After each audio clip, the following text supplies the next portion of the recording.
Digital marketing నేర్చుకుని AI tools వాడుతూ డబ్బులు సంపాదించాలనుకుంటున్నారా? ఈ నెంబర్కి కాల్ చేయండి. నమస్కారం శంకరి గారు. నమస్తే సార్. సో విజువలైజేషన్ ద్వారా మనం అనుకున్న కోరికలు నెరవేర్చుకోవడానికి ఆ కోరికకు తగ్గట్టుగా ఆలోచనలు, మన బిహేవియర్, మైండ్ సెట్ ఇవన్నీ కూడా ఉండాలి అని చెప్తూ ఉంటారు. కానీ ఒక మనిషిలో చేంజ్ రావడానికి చాలా ఎక్కువ సమయం పడుతూ ఉంటుంది అని కూడా మీరు చెప్తూ ఉంటారు. కానీ అది మనం అనుకుంటే ఈజీగా చేసుకోవచ్చు అని చెప్తూ ఉంటారు. కాబట్టి ఎలా ఇంకా మన రకంగా మనం మోటివేట్ చేసుకునే అవకాశాలు ఉన్నాయి? మనం అనుకున్న కోరికను నెరవేర్చుకోవడానికి మనలో ఆ చేంజ్ రావడానికి ఏం చేయాలి అంటారు? జనరల్గా మనిషిలో చాలా మందిలో మనం చూస్తూ ఉంటాం. పాజిటివ్గా ఉంటారు, నెగిటివ్గా ఉంటారు, కొంతమంది పికిల్ మైండెడ్గా ఉంటుంటారు. అంటే మన అవసరానికి తగ్గట్టుగా మనం వేరే వాళ్ళని ఉపయోగించుకుంటూ కూడా ఉంటాం. అవసరం తీరిపోయాక మళ్ళీ ఆ టైప్ ఆఫ్ థింగ్స్ని మనం యూజ్ చేయం కూడా. ఒకసారి దాని నీడ్ అయిపోయిందంటే దాని ఇంపార్టెన్స్ గుర్తుపెట్టుకోము, దాన్ని ఉపయోగించము. ఇలా చాలా రకాల మంది ఉంటూ ఉంటారు. ఒక హెల్త్ బాగాలేదనుకోండి, కొంతమంది ఏమనుకుంటారు, ట్యాబ్లెట్ వేసుకుంటే రేపటికో ఎల్లుండికో తగ్గిపోతుంది, I can lead a happy life అలా అనుకుంటారు. అనుకుని పాజిటివ్గా ముందుకెళ్ళిపోతారు. ఒక 80 years ఉమెన్ ఉన్నారండి. ఆ 80 years ఉమెన్కి she was unable to do the work కదా. 80 ఏళ్ళు ఆవిడంటే తన ఇంట్లో పని చేసుకోవాలంటే చాలా కష్టం. కానీ ఇప్పటికీ కూడా పాజిటివ్గా ట్యాబ్లెట్ వేసుకుంటే తగ్గిపోతుంది, నా పని నేను చేసుకోగలను, పొద్దున కాకపోతే సాయంత్రం కానీ కంప్లీట్ చేస్తాను అనే పాజిటివ్ మైండ్తో ఇప్పటికీ ఆవిడ వర్క్ చేస్తుంది చాలా హ్యాపీగా. ఓకే, కొంతమంది ఎలా ఉంటారంటే ఇది నా కర్మ, నా లైఫ్ అంతా నేను ఇలాగే లీడ్ చేయాలి, నాకెప్పుడు మార్పు ఉండదు, సో నేను బతికినంతకాలం ఇలాగే ఉండాలి అని బతికే వాళ్ళు ఉన్నారు. అలాంటి వాళ్ళు 70 yearsకి ఏ పని చేసుకోలేరు. సింపుల్. దేనిని కూడా వర్కౌట్ చేయరు, వాళ్ళు ముందుకు వెళ్ళరు, ఇంకొకరు ముందుకు వెళ్ళనివ్వరు. ఎందుకంటే వాళ్ళదే వాళ్ళకి హైలైట్. వాళ్ళకున్న చిన్న ప్రాబ్లం కూడా వాళ్ళకి అది పెద్ద భూతద్దంలో పెట్టి చూస్తూ ఉంటారు. ఆ చిన్నదాన్నే మనం చెప్తుంటే చూసారు కోతిపుండు బ్రహ్మాండం అని చెప్పి దాన్ని ఇంకా పెద్ద పెద్ద పెద్దగా అన్లాక్ చేసుకుంటుంటారు. ఓకే, సో ఈ విధంగానే ఉంటారు. కొంతమంది మాత్రం ఎలా ఉంటారంటే ఏదో ఒక విధంగా నేను మారాలి అనేటటువంటి తపనతో ఉంటారు. ఒక చిన్న అవకాశం వచ్చినా కూడా నన్ను నేను మార్చుకోవాలి, ఆ చిన్న అవకాశాన్ని కూడా నేను సద్వినియోగపరచుకోవాలి అనే తాపత్రయంలో ఉంటారు. అలాంటి వాళ్ళు పిల్లిని చూసి నేర్చుకుంటారు, కుక్క పిల్లని చూసి నేర్చుకుంటారు, చెట్టును చూసి నేర్చుకుంటారు, మనుషులను చూసి నేర్చుకుంటారు. నేర్చుకోవాలన్న తపన. వాళ్ళ అవతల దాంట్లో ఉన్నటువంటి కాన్ఫిడెన్స్ లెవెల్స్ని నేను ఎందుకు పొందలేకపోతున్నాను, దానిని నేను గెయిన్ చెయ్యాలి అనేటటువంటి ఒక మంచి సంకల్పంతో ఉంటూ ఉంటారు. అలా చూసి మారే వాళ్ళు చాలామంది ఉంటుంటారు.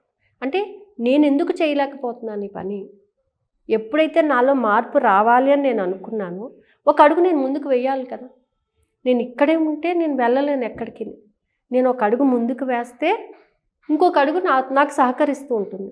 అలాంటప్పుడు నేను మారాలి అనే సంకల్పం గట్టిగా ఉన్నప్పుడు మనిషి మారుతాడు.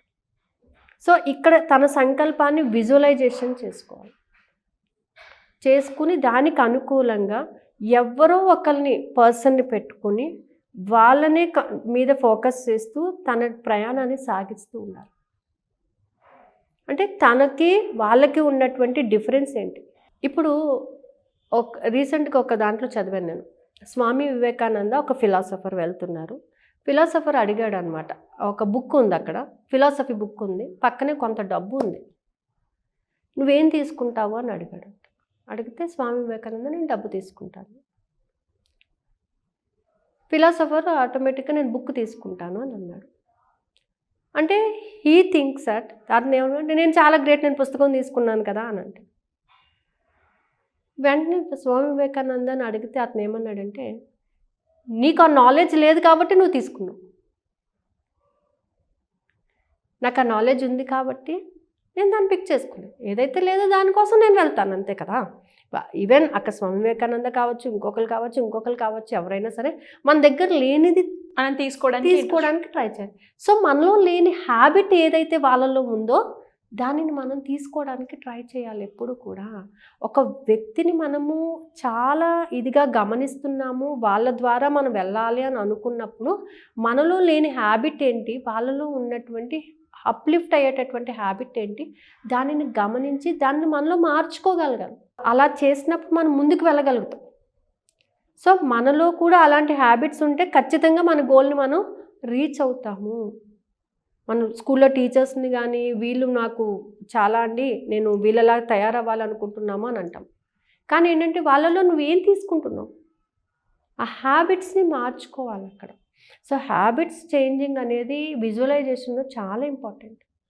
ఇక్కడ విజువలైజేషన్ మనం ఏం మార్చుకోవాలంటే మనలో నెగిటివ్గా ఆలోచించేటటువంటి హ్యాబిట్స్ని తీయాలి, పాజిటివ్గా ఆలోచించే వాటిని ఇంకా పెంపొందించుకుంటూ ఉండాలి.